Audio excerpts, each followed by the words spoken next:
627 대책과 1015 대책 규제의 핵심은 대출을 줄이고 거래를 어렵게 하겠다라는 겁니다. 네, 심플하게 한 문장으로 얘기하면 대출 줄일게. 그리고 너 정말로 집 처음 사는 사람 아니면 거래 좀 어려울 거야. 라는 게 이 규제의 여러분 핵심입니다. 여러분들이 확인할 수 있는 현재 상황은 뭐냐면요.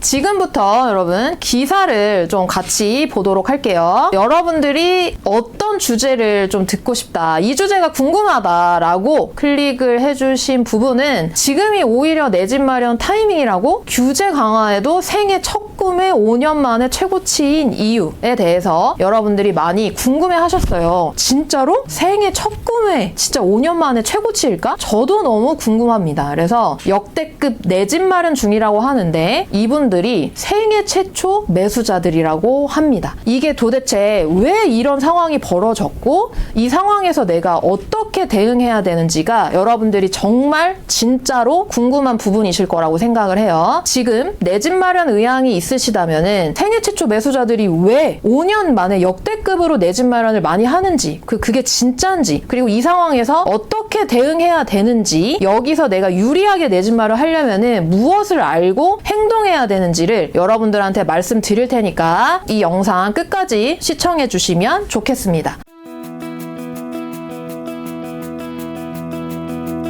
정말로 생애 최초로 내 집 마련한 사람이 많은지 확인을 해보도록 하겠습니다. 자, 기사 제목을 보니까 생애 첫 집 매수자 5년 새 최다, 잇따른 규제에도 오히려 늘었다라는 타이틀이 나왔어요. 오, 진짜 규제에도 오히려 늘었을까? 한번 볼게요. 27일 법원 등기정보 광장에서 어떤 데이터 통계를 내놨냐면요. 올해 25년 1월부터 9월 서울에서 집합 건물을 아파트라고 생각하시면 됩니다. 생애 처음으로 매수한 사람은 45,700명 정도로 집계됐다. 이 가운데 절반 이상인 25,147명이 627 부동산 대책이 발표된 6월부터 9월 사이에 거래를 마쳤다. 이게 무슨 말이냐면 1월부터 9월에서 생애 처음으로, 생애 최초로 집을 매수한 분들이 45,700명 정도가 되는데요. 이 중에 반 이상이 6월부터 9월 사이에 첫 집을 마련했다라는 겁니다. 그리고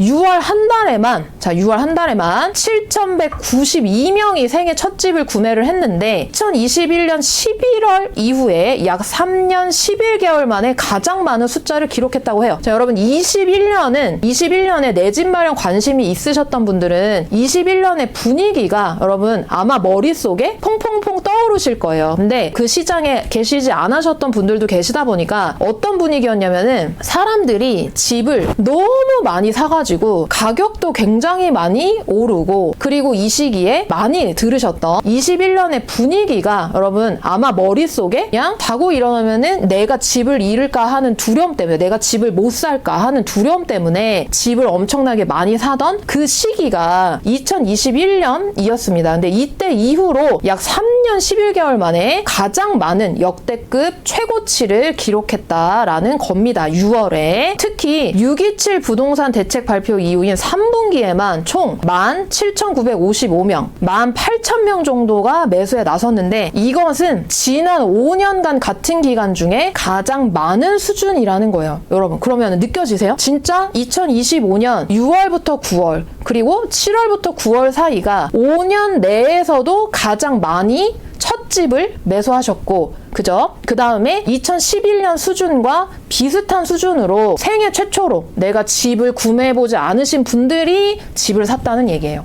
그래프를 보시면은 627 부동산 대책 발표가 났던 이 6월에 막대기가 이렇게 쭉 올라와져 있는 거예요. 여러분 보이시죠? 완전 높이 솟아있죠. 그래서 7,192건이 거래가 됐고 24년 10월부터 25년 9월까지 최고치로 이제 생애 최초로 내 집 마련을 하신 분들이 많았고요. 이게 이제 627 규제가 나오면서 7월과 8월에 소폭 하락은 했지만 8월 이후에 다시 여러분들 거래가 많아지면서 이 6월부터 9월 사이에 생애 최초 내 집 마련 하신 분들이 24년보다는 어때요? 현저히 많다라는 거를 우리가 통계를 통해서 확인을 해볼 수가 있었습니다. 정리를 하자면 어떠냐면요. 25년 1월부터 9월까지 생애 최초로 집을 산 사람 중에 55%가 6월부터 9월까지 집을 매수했다. 그러니까 6월부터 9월까지 집을 사보지 못하셨던 분들이 집을 굉장히 많이 샀다라는 거예요. 반 이상이 이 시기에 사셨다는 거고요. 627 규제가 나온 이후에 7월부터 9월 사이에 생애 최초 매수자는 지난 5년간 가장 많은 수준을 기록했다라는 겁니다. 627 규제 이후에 잠시 거래가 눌리긴 했었지만 627 규제 여러분 아세요? 기억나세요? 이때 대출 한도가 6억으로 줄어드는 규제가 나왔고요. 그 다음에 1주택자가 주담대를 끌어가지고 추가 주택을 매수하지 못하는 거래 제한의 규제가 나왔었습니다. 그래서 잠시 규제에 의해서 소폭 거래가 줄어들었지만 그 다음에 여전히 생애 최초 자격이 되시는 분들은 내 집을 마련했다라는 뜻이에요. 왜냐? 627 규제에 여러분 그것을 비껴간 대상들이 생애 최초 자격이 되시는 분들이었기 때문에 이 실거주 의사가 있으신 분들은 거래를 했다라는 얘기죠. 이 기사의 내용들을 한 문장으로 요약하자면은 생애 최초 매수자가 집을 매수하는 수가 늘어났다라는 겁니다. 자, 그러면 결국에 이런 상황에 제가 방금도 말씀드렸지만 결국 이런 상황에 가장 영향을 준 것이 뭐냐? 규제 때문이에요. 규제가 나왔기 때문에 결국에 이 사람들이 내가 집을 사려고 하는데 거래가 제한되고 또는 대출이 축소돼서 나는 좀 망설이는 사이에 이 규제 대상을 비껴나간 생애 최초의 혜택을 받으신 분들은 여전히 집을 매수하고 계시다라는 얘기입니다.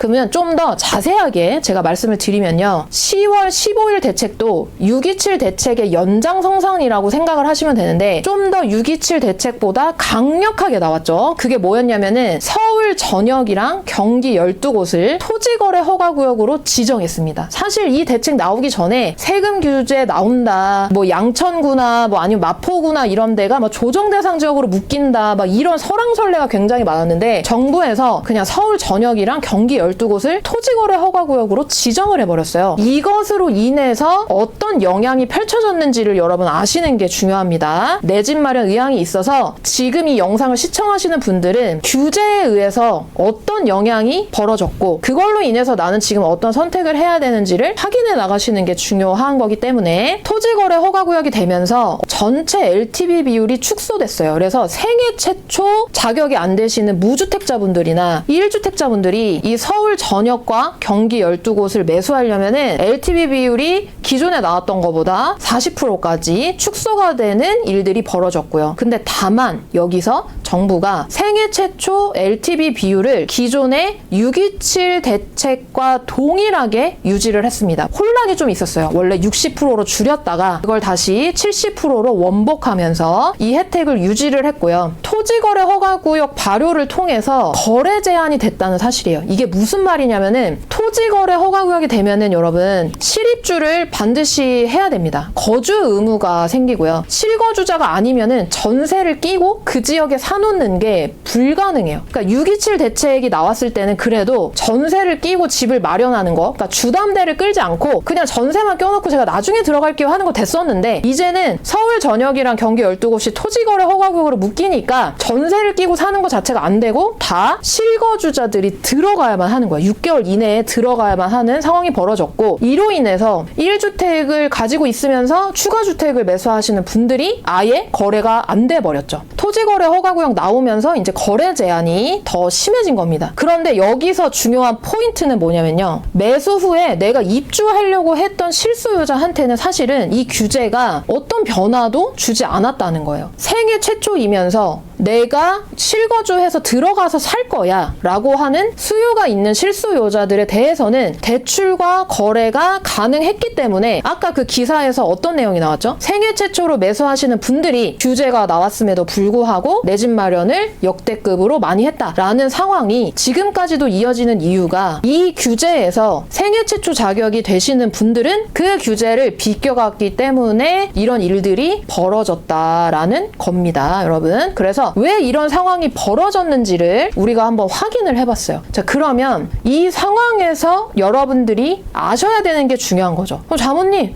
제가 이 상황에서 뭘 알고 뭘 대비해야 되는 거예요? 지금 이렇게 말씀하시니까 그럼 생애 최초에 혜택이 있는 저 같은 경우에는 빨리 집을 사야 되는 거예요? 무조건 그냥 이 시기에는 사면 되는 건가요? 이런 고민을 하실 수가 있어요. 근데 여기서 무조건 생애 최초 혜택이 되시는 분들은 사셔라 이런 얘기를 제가 해드리는 게 아니고요. 이런 상황에서 여러분들이 아셔야 될 거를 아시고 내가 내 집 마련 의향이 있는데 할까 말까를 고민하시는 분들은 제가 지금 말씀드리는 부분을 참고해서 내 집 마련 기준과 준비를 해나가시면 좋겠다라는 겁니다. 그래서 여러분들이 이 상황에서 아셔야 할 건 뭐냐면요. 627 대책과 10-15 대책 규제의 핵심은 대출을 줄이고 거래를 어렵게 하겠다라는 겁니다. 네, 심플하게 한 문장으로 얘기하면 대출 줄일게. 그리고 너 정말로 집 처음 사는 사람 아니면 거래 좀 어려울 거야. 라는 게 이 규제의 여러분 핵심입니다. 여러분들이 확인할 수 있는 현재 상황은 뭐냐면요. 생애 최초 실수요자 거래가 줄지 않았다라는 겁니다. 네, 여전히 내가 내 집 마련을 하려고 하는 실수요자 분들은 내가 여기서 거래를 안 하고 계속 기다린다. 나는 안 하고 다음에 해야지. 나는 그냥 막연하게 내 집을 꿈꿔야지. 막 약간 이런 사람들보다는 정말로 나한테 필요하다라고 한다면 거래를 하고 계시다라는 거고요. 지금 제가 아까 627 대책과 10-15 대책의 핵심이 대출을 줄이는 거라고 말씀드렸잖아요. 그래서 정부에서 어차피 15억에서 25억 사이에서의 대출 한도를 줄이고 15억 미만 아파트 같은 경우에는 6억 한도를 줄여놨죠. 이게 줄여놨기 때문에 어차피 내가 대출을 더 일으키려고 해도 대출을 더 많이 받을 수는 없는 상황이란 말이에요. 그리고 여기서 스트레스 DSR 금리도 더 많이 만들어 놓고 그런 다음에 DSR 비율도 높이거나 하지 않았기 때문에 여러분 소득에 맞으면서 내가 일정 금액 이상으로 내가 6억 이상으로 대출을 일으킬 수가 없게끔 정부 규제가 나왔다라는 거죠. 그러면 이렇게 대출이 이제 축소가 되면은 여러분 어떻게 됩니까? 내가 10억짜리 아파트를 살려고 했어요. 그러면은 LTV 비율이 예전에는 70%였으면은 7억이 나오는데 지금 7억이 다 나와요? 안 나오죠. 6억밖에 안 나오죠. 근데 이 비율을 생애 최초가 아닌 분들은 40%까지 줄여가지고 4억밖에는 안 나오는 거예요. 그러니까 이렇게 대출을 축소를 해놨기 때문에 이 대출이 축소된 거에 의해서 어떤 일이 벌어지냐. 부동산 가격의 변동성이 줄어들 수 있는 상황이 벌어집니다. 부동산 가격이 엄청나게 출렁거릴 만한 상황들은 벌어지지 않는다는 거예요. 왜냐하면 내가 감당 가능한 대출을 끌지 못하게 정부에서 그 대출 상한선을 딱 정해놓기 때문에 개인이 이거를 레버리지를 엄청나게 막 8억, 9억, 10억까지 끌어가지고 내 집 마련을 할 수 없는 상황이고요. 그리고 부동산 가격이 변동성이 있을 때는 여러분 언제 변동성이 큰지 아세요? 우리 20년, 21년에 뭐가 왔었죠? 우리 다 그 마스크 쓰던 시절 여러분 그때 막 교류도 끊기고 했던 시절 내수 경제도 막히고 세계 경제 교류가 다 막히면서 경제 위기가 왔었던 그런 시절 이 세계가 전쟁이 나거나 아니면 그렇게 코로나처럼 내가 알 수 없는 일들이 벌어지면서 전체 경제에 위기가 올 만한 상황 부동산 가격을 하락시키는 변동성이 클 만한 상황들을 만들고요. 아니면 우리가 감당 가능하지 못하는 공급량이 너무 많아서 폐아파트가 많이 들어와서 공급이 많이 될 때 우리가 예상하지 못하게 갑자기 금리가 너무 많이 올라서 내가 대출 원리금을 감당하지 못할 때 사람들은 공포에 빠지고 그러면은 조금이라도 하락하기라도 하면은 그 집을 팔려고 하잖아요. 그러면서 가격이 하락하는 변동성이 커지는 이런 상황들이 벌어지거든요. 근데 지금은 금리가 단기간에 급등하거나 물론 세계경제 위기가 뭐 전쟁으로 인해서 터질지 안 터질지 모르지만 지금 현재 기준으로 해서는 그런 상황이 벌어지지 않았고 우리가 정부의 공급 대책도 확인하지 않았나요? 정말로 실효적으로 좋은 지역에 공급이 들어오겠다라고 생각할 만큼의 공급 물량도 없는 상황에서 대출 한도나 이런 부분들을 축소해놨기 때문에 부동산 가격의 변동성이 줄어드는 상황이 벌어진 겁니다. 그래서 여러분들이 지금 이 상황에서 알 수 있는 건 뭐냐면요. 첫 번째, 여전히 실수요 의지는 확고하다라는 겁니다. 그래서 단, 제가 아까 현장 얘기를 좀 말씀을 드렸죠. 그 현장에서 진짜 10-15 대책 이전에는 많은 분들이 저 진짜 돈이 한 4억 있는데요. 대출 한 6억 끌어가지고 10억 1억집 살려고 하는데 강동구에도 살 수 있고요. 마포구도 살 수 있는데 둘 중에 어떤 집을 사야 될지 좀 고민돼요 라고 하시는 분들이 더 많았거든요. 애초에 내가 내 집이 가능하다고 생각하시고 고민하시는 분들이 되게 많았는데 지금은 내가 가지고 있는 종잣돈으로 진짜 이게 가능한 건지 집을 살 수가 있는 건지 라는 것을 10.15 대책 이후에 여러분들이 굉장히 많이 망설이고 계세요. 그리고 더더군다나 여러분 입장에서 좀 속상해할 만한 것들은 뭐냐면요. 원래는 내가 내 집 마련을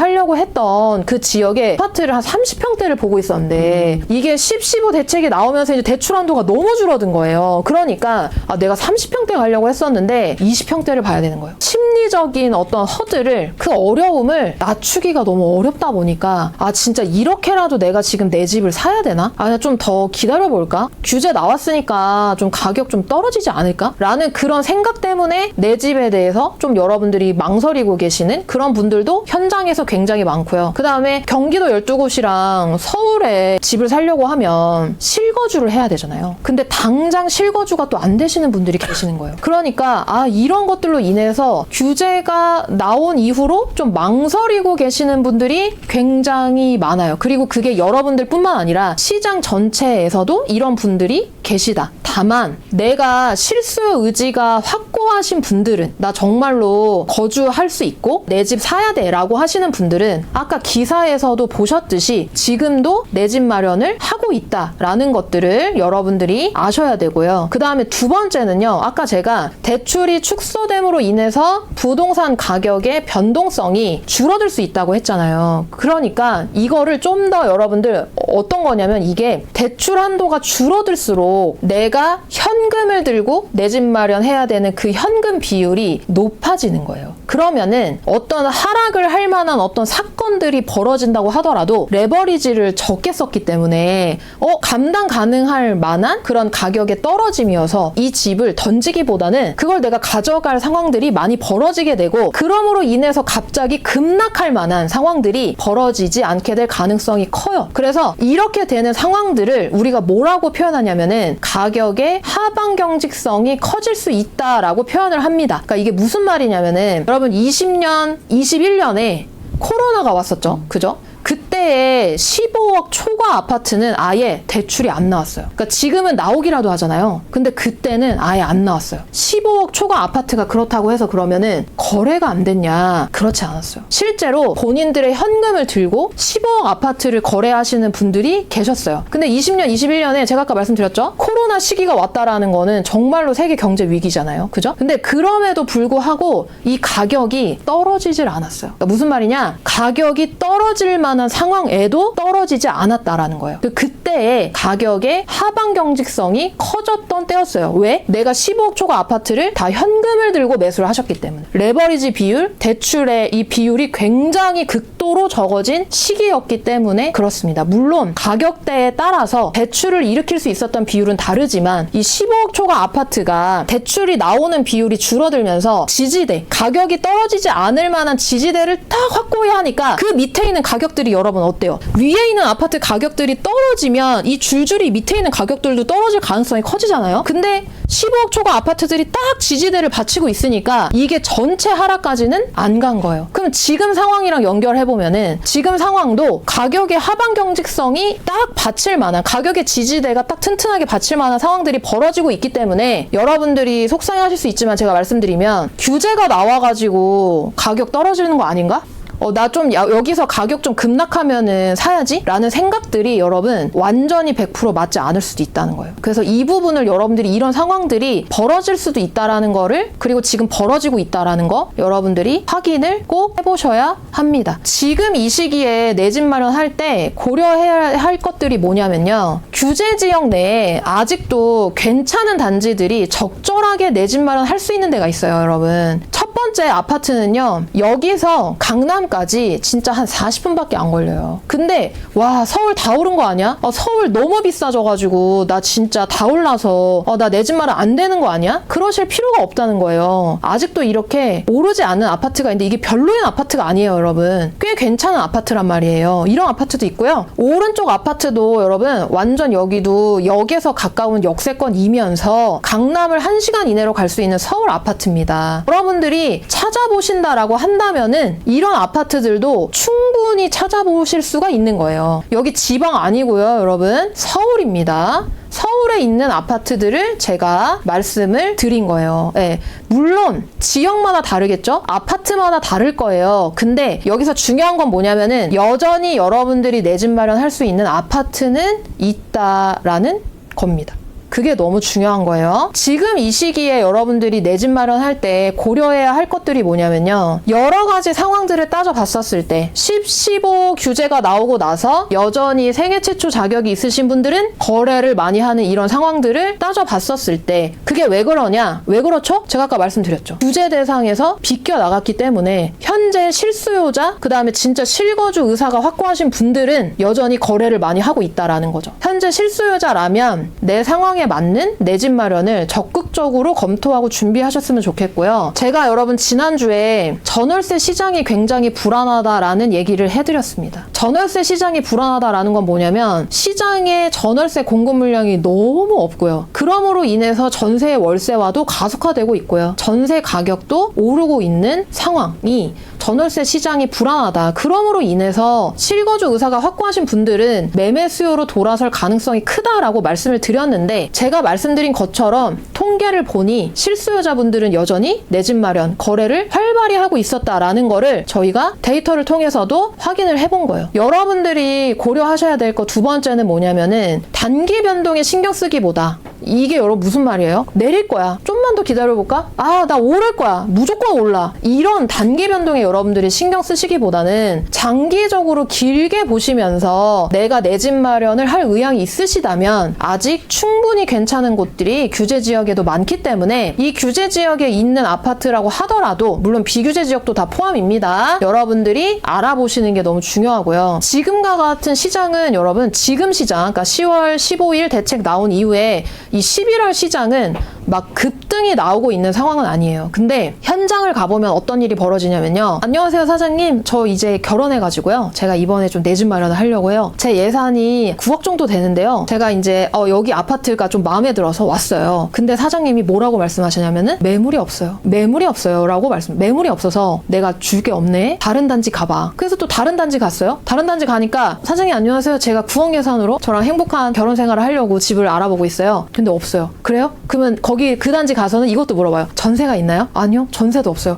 그래요? 그럼 어떡하지? 혹시 월세라도 있나요? 월세 있어요. 근데 얼마예요? 200 넘는데 괜찮아요?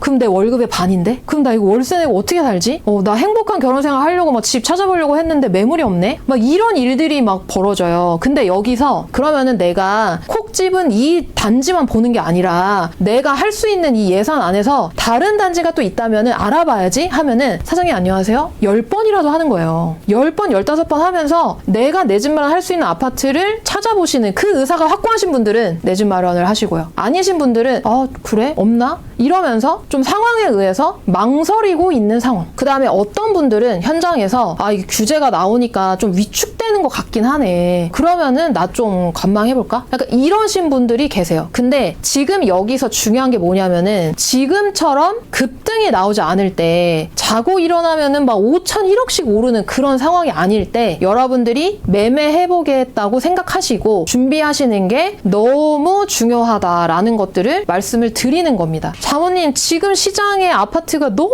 비싼 것 같아요. 너무 많이 오른 것 같아요. 그래서 제가 너무 많이 오른 가격에 살까봐 그게 너무 고민됩니다 라고 말씀 주시는 분들도 굉장히 많아요. 근데 제가 여기서 말씀드리고 싶은 건 뭐냐면요. 내 집 마련할 때 가장 중요한 거는 내 종잣돈 상황에 내 월급에 감당 가능한 예산인가가 저는 항상 중요하다고 생각을 하거든요. 그래서 그게 감당 가능하다면 여러분들이 내가 너무 올라가지고 나 이건 좀 아닌 것 같네 라고 생각하시기보다는 내 예산에 감당 가능한가를 여러분들이 먼저 따져보시면서 내 집 마련을 준비해 보시면 좋을 것 같습니다.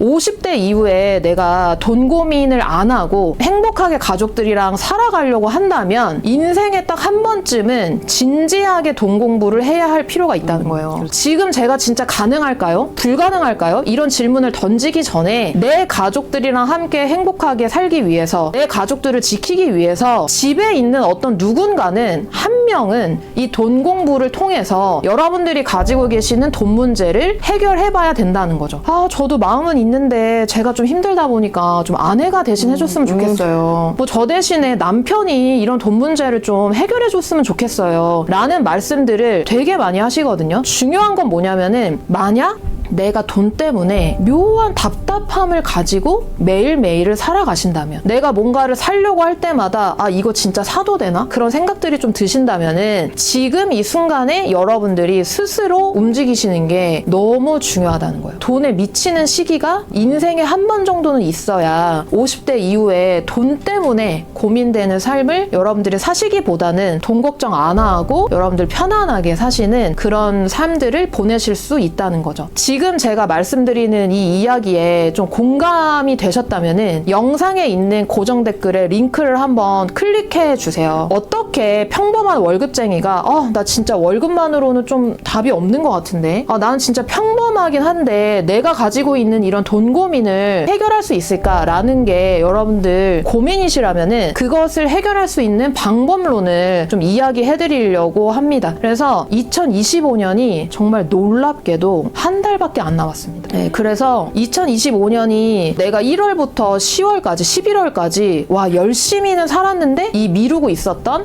돈 문제를 해결해보진 못한 것 같아. 근데 이제라도 내가 좀 이런 돈 공부를 시작해서 해결해보고 싶어 라고 하신다면은 이 시간을, 제가 지금 말씀드리는 내용들을 좀 지나치지 마시고 해야 할 시기에 해야 할 일들을 함께 해나가시면 좋을 것 같습니다. 제가 정말로 원래 이제 구해줘 월부가 기사를 말씀드리고 사연에 대한 솔루션을 말씀드리다 보니까 제가 좀 이런 얘기들을 해야지 라고 생각을 하고 있다가 언제 하면 좋을까 좀 타이밍을 보고 있었거든요. 근데 지금 너무 진짜 가능할까요? 라고 물어보시는 분들이 너무 많았어요. 그 일주일 사이에. 이 말씀은 꼭 드려야 되겠다라고 생각을 해서 말씀을 드렸습니다. 육아휴직 기간에는 경력단절과 돈 고민, 상실감이 있었던 것 같아요.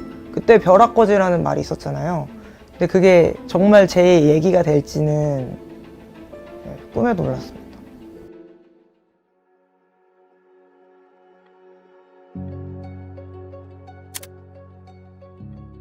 안녕하세요. 저는 안양에 살고 있는 두 아이의 아빠 김재환이라고 합니다. 개발자로 일을 하고 있습니다. 안녕하세요. 저는 28개월 이한이 엄마 전영은입니다. 저는 콘텐츠 디자인 업무를 하고 있습니다. 김경주라고 합니다. 저는 지금 월급쟁이 부자들에서 주식 카테고리 강의기획 PM을 담당하고 있습니다. 4학년 때 인턴십으로 처음 사회생활을 시작을 했다가 정규직으로 전환이 되면서 계속 사회생활을 하게 됐었어요. 사회생활을 시작한 지는 5년 정도 된 것 같습니다. 5년 차 정주하라고 합니다. 내가 집을 살 수 있을까? 결혼을 아무 탈 없이 할 수 있을까? 부모님 노후를 내가 책임질 수 있을까? 우환처럼 갑자기 이렇게 오게 되는 거죠. 160만 원인가? 네, 160만 원이었던 것 같아요. 여자친구랑 좀 오래됐어요. 그래서 결혼을 해야 하는 시기가 앞두고 있다. 결혼을 하려면 막 1년 반 전부터 식장 잡아야 된다. 아니면 뭐 어디에 같이 살아야 할지부터 시작을 해서 뭐 그 지역은 또 괜찮은 데는 어딘지, 아니면 뭐 여기에서 내가 원하는 데 하려면 돈이 많이 필요할 것 같다. 고민이 많이 되는 편입니다. 합치려고 할 때 결혼해서. 기저귀가 500원이어가지고 기저귀 한 장에 500원인 거 아셨나요? 기저귀 한 장에 500원인 걸 알고 난 뒤에 돈 고민이 가장 많아졌습니다. 하루에 10장? 육아휴직 기간에는 경력단절과 돈 고민, 아이 키우는데 돈 안 들어간다고 하셨던 선배 맘들의 말이 다 거짓말이라는 걸 그때 알게 됐던 것 같아요. 저는 서울에서 좀 가난한 동네에서 자랐거든요. 결혼을 좀 빨리 해서 2017년에 결혼을 했는데, 그때는 남편이랑 저랑 둘 다 취업을 했으니까 집도 사고 차도 사고 평범한 인생을 살 수 있을 거라고 생각을 했는데, 그러다가 2019년에 코로나가 온 거예요. 근데 코로나가 오고 나니까 제가 살 수 있는 집값이 아니게 되더라고요. 나중에 돈 잘 모아서 들어가자고 했을 때가 한 6억 정도였었던 것 같거든요. 지금은 한 13, 4억 정도? 상실감이 있었던 것 같아요. 그때 벼락거지라는 말이 있었잖아요. 근데 그게 정말 제 얘기가 될지는 꿈에도 몰랐습니다. 그러니까 사실 둘째는 지금 뱃속에 있고 첫째는 돌이 막 지났는데 엘리베이터가 없다 보니까 유모차를 접어서 1층에 내려놓고 다시 올라와서 그런 식으로 이제 계속 왔다 갔다 했었어요. 그러다 보니까 그게 너무 힘들게 느껴졌고 엘리베이터가 있는 집에 가야겠다라는 생각을 했고 이왕 이사를 준비하는 김에 좀 제대로 준비하고 싶어서 부동산에 관심을 갖기 시작한 것 같아요. 내가 보는 눈이 없다 보니까 어떤 물건이 좋은 물건인지 그런 거에 대해서 잘 모르니까 내 집 마련을 하는 데 있어서 실수를 하지 않을까 하는 걱정이 좀 있었던 것 같습니다. 그 전에 저한테 자본주의는 그냥 싫은 거, 아름다운 것들이 많은데 삶에 세상을 각박하게 만들고 막 욕심내야 되고 그런 뉘앙스로 저한테 다가왔는데 사실 이 자본주의를 어떻게 바라보느냐에 따라서 내 삶이 완전 달라질 수 있다. 그러니까 그냥 지나치던 것들도 기회로 볼 수 있게 만드는 눈. 약간 이렇게 느껴졌었던 것 같아요. 머리를 띵 맞았던 거는 결국에는 노동소득은 자본소득을 이길 수 없다. 그렇기 때문에 자산을 계속해서 취득하기 위해서 노력을 해야 한다는 점? 내가 해야 되는 행동과 목표가 또렷해졌다라고 좀 설명드리고 싶어요. 맨 처음에 들으면 은퇴 대상이 하거든요. 그 과제를 하는데 얼마를 모으고 싶고 만약에 어떤 집을 사고 싶다 목표를 정하면 이제 내가 얼마만큼 한 매달 저축을 해야 되는지 그리고 연마다 어떤 로드맵을 그려가야 되는지 이런 것들을 이제 다 같이 하거든요. 그런 거 하면서 지금 당장 얼마를 저축을 해야 되고 내가 갈 수 있는 지역은 어디고 그 지역을 가고 나서 그 다음 가야 될 지역은 어디고 약간 이런 식의 그 인생의 로드맵이 좀 그려진다? 그러니까 집을 산다는 건 그냥 내 집 마련을 하는 것이다 라고만 이해를 하고 있었는데 생각보다 적은 돈으로 집을 투자할 수 있다는 거, 예를 들어 한 5억짜리 집이 있으면 나는 5억이 있어야 그 집을 살 수 있다라고만 생각했었는데 일반인도 충분히 투자를 할 수 있고 집을 늘려나갈 수 있다는 거 자체를 좀 알게 된 게 좀 신선했던 것 같고 돈을 대하는 태도가 달라진 것 같아요. 그래서 더 빠르고 많이 모으게 됐던 것 같고 그 전보다 듣고 나서 2-3배 이상의 돈을 모으게 된 것 같습니다. 그리고 최근에 1억이 투자했습니다. 네, 너무 행복해요. 둘 다. 투자를 해보고 나서 알게 된 건데 투자하기 전에는 너무 늦은 거 아닌가라는 생각 진짜 많이 했던 것 같아요. 늦은 거 아닌가? 내가 할 수 있을까? 나도 자산이라는 걸 만들어낼 수 있을까? 투자하고 나서 알았어요. 이곳은 아무도 늦지 않았다. 누구나 지금 시작하면 된다. 제대로 된 것만 투자하면 된다. 그거를 사고 나서 알겠더라고요. 저는 그래도 가장 기억에 남는 거는 쉬지 않고 일하는데 나는 왜 이렇게 살기 힘든가 라고 적혀 있거든요. 저희 남편이 부모님을 생각할 때 그 얘기를 정말 많이 했었거든요. 우리 부모님은 정말 쉬지 않고 일하시는데 지금 너무 살기 힘들어. 노후도 준비가 안 되셨고 그게 너무 마음이 아프다는 거예요. 그러니까 가슴에 되게 많이 와닿았었어요. 왜 이거를 어떤 부모님 밑에서 자란 아이는 자연스럽게 아는데 나는 잘 몰랐을까? 를 돌이켜봤을 때 내 친구들한테 꼭 얘기해주고 싶더라고요. 그래서 친구들한테 열반스쿨 꼭 들어야 된다? 막연하게만 생각했던 투자를 왜 해야 되는지가 머릿속에 그려졌고 알게 되었다고 얘기해줬어요. 조모임을 하다 보면 자연스럽게 각자의 좀 사정을 알게 되거든요. 왜 뭐 이 강의를 듣게 됐고 뭐 어떻게 하고 있고 뭐가 어렵고 막 뭐 집 살 기회를 몇 번을 날렸고 뭐 얼마나 어렵고 막 이런 거를 다 알게 된단 말이에요. 그래서 막 조모임 하다가 울기도 하고 막 그래요. 저 울었거든요. 출처는 다 달라도 뭔가 되게 동질감, 아 각자의 위치에서 되게 열심히 하고 있구나 이런 게 너무 느껴지니까 안 할 수가 없는 거죠. 이거를 그러니까 안 하기가 힘들어요. 안 하기가 힘들어요. 난 재테크 모른다. 나는 내가 집을 어떻게 해야 살 수 있을지 모르겠다. 가계부 쓰기 보편적으로 알 수 있는 거 말고 진짜 성공한 사람들이 하는 부자가 되는 방법 그리고 자본주의를 어떻게 바라봐야 하는지 이런 걸 알고 싶으신 분들이 들으면 너무너무 좋은 강의라고 생각해요. 저는 무조건 결혼 준비 중이고 첫 내 집 마련 아니면 뭐 첫 부동산 투자를 하시는 분한테 추천드리고 싶어요. 왜냐면 제가 느낀 게 많아서 꼭 추천을 드리고 싶습니다. 친구들이 이런 질문을 해요. 내가 얼마 있는데 어디에 들어가야 될지를 이제 구체적으로 말해줘요. 내가 지금은 돈이 없으니까 막 오피스텔 들어가려고 한다 막 이렇게 얘기해주면은 저는 이제 그 친구한테 이런 말을 해줄 수 있는 것 같아요. 내가 이제 공부를 좀 하다 보니까 오피스텔에 들어가기보다는 이제 아파트에 들어가는 게 어떻겠냐 이런 식의 이제 말을 좀 해줄 수 있는 것 같거든요. 근데 이런 판단조차 이제 그 친구는 좀 돈이 없다는 이유 하나만으로 좀 못하고 있는 거잖아요. 그래서 저는 꼭 사회초년생이라던가 아니면 이제 결혼을 앞두신 분들에게 꼭 이 강의를 좀 들었으면 하는 마음입니다.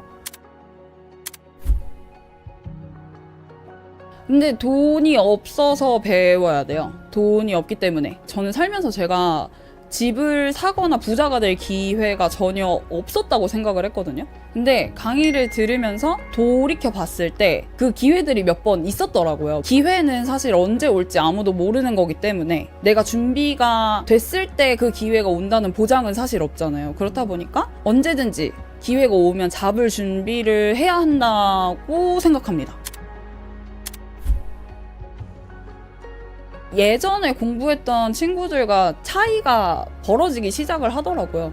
결혼 걱정 없는 친구, 뭐 집 걱정 없는 친구, 뭐 노후 걱정 없는 친구, 이런 친구들이 한 명씩 생겨나요. 근데 아직 늦지 않았다고 생각합니다. 왜냐면은 노후는 어쨌든 20년, 30년 뒤고 그만큼의 준비할 수 있는 기간이 있는 거니까 지금 시작해도 전혀 늦지 않았다고 생각해요. 저도.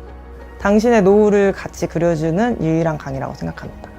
이 영상을 보고 계실 저 같은 워킹 데디분들 꼭 힘을 내셨으면 좋겠습니다. 우린 할 수 있습니다. 화이팅!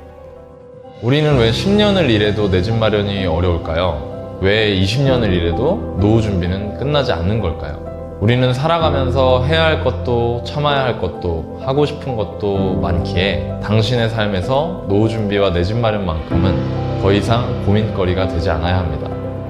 우리는 믿습니다. 대한민국 직장인들이 부자가 될 수 있다는 것을. 당신의 삶이 기꺼이 행복하길 바라는 마음이 모여 월급쟁이 부자들의 여정이 시작되었습니다. 누적 수강생 20만 명, 강의 만족도 9.7점, 매달 월부닷컴을 찾아주시는 100만 명의 고객분들까지. 우리 삶이 조금 더 나아지길 바라는 마음 하나로 시작했던 월부가 지속적으로 성장할 수 있었던 건 여러분들께서 보내주셨던 믿음과 열정적인 활동, 그리고 더 좋은 서비스를 위해 밤낮으로 고민하는 월부어가 있었기 때문입니다. 월부 강사진은 여러분에게 단순히 강의만 드리고 싶은 것은 아닙니다. 자본주의 사회에서 어떻게 돈을 벌지 몰라 어려워하는 여러분에게 삶을 바꿀 수 있는 방법을 저희의 경험과 노하우를 담아 드리고 싶습니다. 책상 위 숫자로는 보이지 않는 현장 속 온기를 느끼기 위해 월부 강사진은 오늘도 신발끈을 묶고 달리는 열차에 오르고 있습니다. 직접 두 발로 뛰며 보고, 듣고, 느낀 모든 것들이 여러분의 투자 양분이 될 수 있도록 앞으로도 진짜 인생을 바꾸는 구체적이고 실효적인 솔루션을 드릴 것을 약속드립니다. 모든 직장인들이 바라는 한 가지, 내 소득에 천장이 생기지 않는 것. 그래서 월부는 월급의 한계를 뛰어넘을 수 있는 부업, 창업부터 인생을 가꾸는 자기개발까지. 올해에는 강의 설명회, 월부 스터디 등 다양한 프로그램을 런칭하여 보다 많은 분들이 혜택을 누릴 수 있도록 노력하고 있습니다. 소득과 자산, 직장인들의 고민이 모두 월부에서 해결될 수 있도록 월급쟁이 부자들이 함께하겠습니다. 그러나 이 모든 과정이 쉽지만은 않을 겁니다. 하지만 우리는 혼자 가면 빨리 가지만 함께 가면 멀리 간다는 것을 알기에 여러분의 투자 생활이 외롭지 않도록 월부 커뮤니티 매니저는 여러분과 함께 발맞춰 달려나가고 있습니다. 힘들 때 편히 기대어 쉬어갈 수 있도록 늘 같은 자리에서 빛나는 등대가 되어드리겠습니다. 작은 커뮤니티로 시작했던 월부는 현재 100만 명 이상의 월급쟁이들이 찾아오는 공간으로 성장했습니다.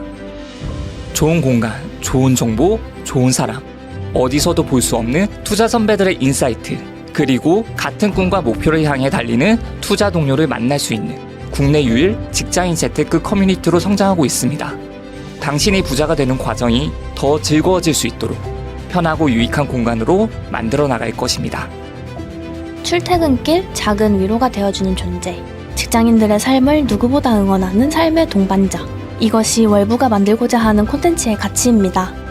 170만 유튜브 채널을 시작으로 카페, 인스타, 뉴스레터 등 다양한 SNS 채널을 통해 대한민국에 살아가면서 필요한 지식과 지혜를 전달하기 위해 끊임없이 노력하고 있습니다.